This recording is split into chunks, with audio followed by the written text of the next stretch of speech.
काफ़ी सारे जने बहुत सारी मात्रा में ऐसे होंगे कि जो भगवान का भजन भी मतलब मंदिर भी जाएंगे और तामसिक भोजन का भी आहार करते हैं। बिल्कुल नहीं, बिल्कुल मतलब इसे कुछ मंगलवार को हनुमान जी के जाएंगे, मतलब इसे कुछ नहीं होने वाला। सबसे पहली बात है हमारे आहार शुद्धि, मन शुद्धि। देहाती भाषा में कहते हैं जैसा खाओ अन्न वैसा बने मन। देखो, अगर हम शास्त्र की आज्ञा का पालन नहीं करेंगे और मनमानी आचरण करेंगे तो नरक जाओगे। पहले आहार शुद्धि, मन शुद्धि।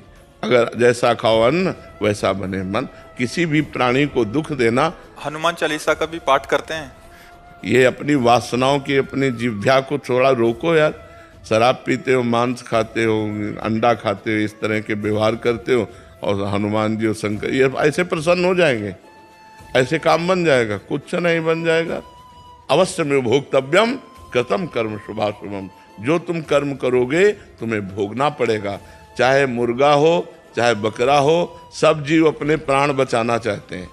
सब जीव, तुम उनको काट कर खाओगे वो भोगना पड़ेगा। राम जी के रूप में भगवान ने यदि बाली के चरण में बाण मारा तो भगवान श्री कृष्ण के चरण में व्याध के रूप में उसने बाण मारा। देखो ना, लीला देखो। भगवान ने अंतिम अपनी लीला जो श्री कृष्ण लीला है वो यहाँ संपन्न की कि भगवान के चरण में व्याध जो है बाण मार रहा है। अब आप विचार करो, जब वो सरकार समर्थ होते हुए भी अपने लीला का लीला दर्शन कराते हैं। श्रवण कुमार के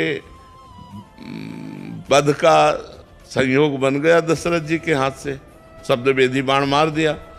तो देखो उनका जो कर्म था वो तड़प तड़प के अपने पुत्र भगवान राम के वियोग में प्राण त्यागना पड़ा कि नहीं पड़ा? भगवान उसको मिटा सकते थे लेकिन भगवान नहीं मिटाते। अवश्य में वो भोक्तव्यम गीता जी में कहा है। इसलिए हमारी प्रार्थना है कि तमोगुणी भोजन का त्याग करो, सात्विक भोजन और संयम से रहोगे तो तुम में जो बल आएगा वो एक महान पवित्र बल होगा। आज बल नहीं दिखाई देता, चेहरे में कांति नहीं है, विचार में पवित्रता नहीं है। ऐसा नहीं, हम पशु नहीं हैं, हम मर्यादा से चलने के लिए हैं। हमारी मर्यादा बनाई गई, शास्त्र मर्यादा हमारी कानून व्यवस्था है। यदि हम शास्त्र मर्यादा से चलेंगे, शास्त्र कानून से चलेंगे तो हमारा मनुष्य जीवन सार्थक हो जाएगा, नहीं तो निरर्थक हो जाएगा। जैसे आजकल बच्चे कहते हैं हम स्वतंत्र हैं। नहीं, स्वतंत्रता नहीं। माता पिता की आज्ञा की परतंत्रता, शास्त्र की आज्ञा की परतंत्रता, गुरु की आज्ञा की परतंत्रता, कानून की परतंत्रता, अगर ये स्वीकार करोगे तो स्वतंत्र हो जाओगे।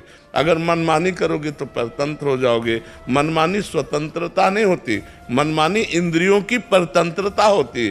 जो इंद्री कहती वही हम कहते हैं। आप अपने को स्वतंत्र समझते हैं, इंद्रियों के गुलाम, मन के गुलाम, तो स्वतंत्रता कहाँ है? स्वतंत्रता तब होगी जब हमारी बात पुनः समझ ले। शास्त्र आज्ञा के अधीन चलोगे, गुरु के अधीन चलोगे, संतों की वाणी के अधीन चलोगे। भगवान शास्त्र और संतों के रूप में विराजमान है तो आप स्वतंत्र हो जाओगे, माया मुक्त हो जाओगे। तो आचरण और भोजन, ये दो का बहुत बड़ा योग है। अगर हमारा भोजन ठीक तो हमारे आचरण ठीक होंगे, हमारे आचरण ठीक तो हम भगवान को प्रसन्न कर सकते हैं। गंदा आचरण। अभी कल परसों ही एक प्रश्न आया था कि गांव देहात में महाराज जी क्या है कि छोटे छोटे देवी जी के मंदिर हैं और गांव में किसी के घर में बच्चा हो रहा है या शादी हो रही है तो महाराज जी बकरा लेके और फिर उसका वो करते हैं, बलि देते हैं। फिर महाराज जी फिर पूरे गांव वाले आते हैं, फिर पूरा मांस वो करते हैं। मंदिर भी जा रहे हैं महाराज जी, देवी की आराधना भी कर रहे हैं। ये सब भोजन, ये आसुरी वृत्ति है, इससे भगवत प्रसन्नता नहीं होती। हम सबको बताना चाहते हैं, जगदम्बा को जगत जननी कहते हो तो बकरे की भी माँ है। जगत जननी है ना, माँ अपने पुत्र की बलि से प्रसन्न कैसे हो सकती है? हमें तो नहीं समझ में आता। और जब वो जगत जननी है तो बकरे की भी माँ है, वो भैंसे की भी माँ है, वो गाय की भी माँ है। वो माँ जो जगत माता है वो अपने पुत्रों की बलि से प्रसन्न कैसे हो सकती है? अगर वो प्रसन्न होती तो तुम्हारा मंगल हो जाता। किसका मंगल हुआ बकरे की बलि चढ़ाकर? हमें बताओ। देवी अप्रसन्न हो जाएंगी अगर नहीं किया ऐसा, तो महाराज जी ये भी माने। अरे अगर वो अपने स्वरूप में आ जाए तो सबको चाट जाए उनको। वो तो महाकाली है, महाकाल स्वरूप भी है तो वो दुष्टों का संहार करने के लिए रूप माता जी ने धारण किया, वो दुष्टों का खून पिया, जो संसार के पवित्र जीवन जीने वालों के लिए वो मृत्यु काल रूप थे, जैसे महिषासुर, शुम्भ निशुम्भ, रक्त बीज, माता जी ने इनका संहार किया। इन बकरी बकरों का थोड़ी संहार करने से माता जी प्रसन्न हो जाती है, ये तो मूर्खता है, कोरी मूर्खता है, कभी माता जी प्रसन्न नहीं होती। हमें लगता है कभी ऐसे कार्य नहीं करने चाहिए और ये सोचो कि माँ प्रसन्न हो जाएंगी, मुझे ऐसा नहीं लगता। माँ ऐसे नहीं, कुपुत्रो जायते क्वचिदपि कुमाता न भवति। माता जी तो तब प्रसन्न होंगी जब सब पर दया करने लगो, सबको सुख पहुंचाओ, नाम जप करो, अच्छे आचरण करो, तो जगदम्बा प्रसन्न हो जाएगी। अगर फिर से उनको प्रसन्न करना है महाराज जी, और ये प्रथा चली है, और जैसे किसी के घर में पुत्र देखो शास्त्र में विधान है, नारियल की बलि, नींबू की बलि, इनकी बलि सात्विक बलि दे। आप कच्चा नारियल की बलि दे सकते हैं, तो ये भी बलि तो मानी जाती है। ये सब मनमानी आचरण है, इससे देवी प्रसन्न नहीं होती है। और देवी को रक्त चाहिए तो चराचर जीवों के हृदय में देवी विराज। देवी प्रपन्नार्थ हरे प्रसीद प्रसीद मातर जगतोखिलस्य प्रसीद विश्वेश्वरी पाहि विश्वम त्वमीश्वरी देवी चराचरस्य। त्वमीश्वरी देवी चराचरस्य, वो चर अचर की ईश्वरी है, उनको किसी के खून की जरूरत है, माँ को किसी की खून की जरूरत है। अरे माँ तो अपने खून को दूध बनाकर अपने बच्चों का पालन करती है। माँ शब्द कितना महान है, वो अपने शरीर के रक्त को दुग्ध में परिवर्तित करके अपने बेटे का पालन करती है, वो दूसरों का रक्तपान कैसे कर सकती है? ये दुष्टों के रक्तपान किए माता जी ने, जो समाज के लिए कलंक थे, जो समाज का द्रोह करके समाज को नष्ट करने में लगे थे, ऐसे राक्षसों को माता जी ने मारा है। शुम्भ निशुम्भ, रक्त बीज, महिषासुर। ऐसे नहीं है कि गलत सिद्धांत से न चले, नहीं तो नरक की प्राप्ति होगी। महाराज जी, आज जैसे आप कहते हैं कि भजन मार्ग, अभी तामसिक भोजन भी हो रहा है महाराज जी, फिर हम वही बात कर रहे हैं, और उसके साथ भक्ति भी।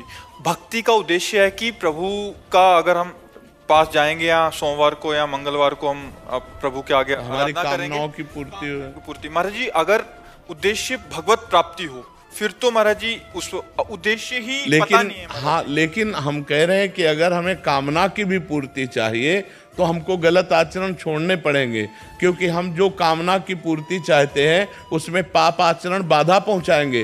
पाप का फल दुख है, पाप का फल विपत्ति है, पाप का फल संकट है। यदि आप मुर्गा मुर्गी खाते हो तो पाप कर रहे हो, और वो पाप आपकी कामनाओं को पूर्ण नहीं होने देगा। चाहे हनुमान जी के पास जाओ, चाहे राम जी के पास जाओ, जहाँ भी जाओगे जीवों की हिंसा करते हो, जीवों को दुख देते हो, गंदा आचरण करते हो, गंदा भोजन पाते हो, तो भगवान प्रसन्न नहीं होने वाले। और आप किसी मंदिर न जाओ, घर में पवित्र आचरण करो, पवित्र भोजन पाओ और नाम जप करो, तुम्हारे घर में भगवान आ जाएंगे।